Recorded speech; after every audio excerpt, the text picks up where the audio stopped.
আসসালামু আলাইকুম। আজকে গর্ভবতী গাভী ও বকনাগুলার জন্য ২০০ কেজি দানা খাবার তৈরি করলাম। এই খাবারের মধ্যে কি, কি উপকরণ ব্যবহার করলাম, কত টাকা খরচ হলো, এসব নিয়ে বিস্তারিত কথা বলবো ইনশাআল্লাহ। বর্তমানে দানা খাবারের দাম অনেকটাই বেশি, যার কারণে আমরা কম খরচে ভালো মানের দানা খাবার তৈরি করার চেষ্টা করি। এই খাবারের মধ্যে আমরা সব ধরনের উপকরণ ব্যবহার করছি, যেগুলা বাজারের রেডি ফিডে দেওয়া থাকে। এখানে আমরা বাজারের রেডি ফিডের তুলনায় ১৫ থেকে ২০ টাকা কেজি প্রতি সাশ্রয় করলাম। আর এটাই আমাদের সার্থকতা। যারা দেশি বা ক্রস জাতের গরু পালন করেন, তারা এইভাবে খাবার বানালে 100% ভালো ফলাফল পাবেন।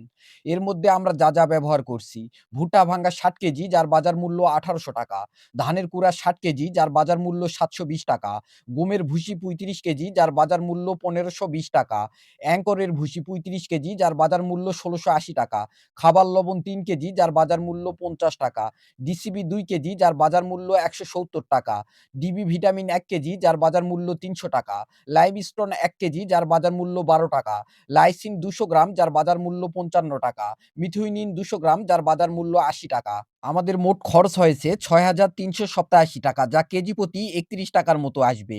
ভুট্টা আর ধানের কুড়া আমাদের নিজেদের, এই হিসাবটা বাদ দিলে আমাদের কেজি প্রতি প্রায় ৳১৯ মতো আসবে। এর মধ্যে আমরা সয়া মিল ব্যবহার করিনি, কেননা আপাতত আমরা সরিষার খোল খাওয়াচ্ছি। তো আজকে এই পর্যন্তই। আসসালামু আলাইকুম।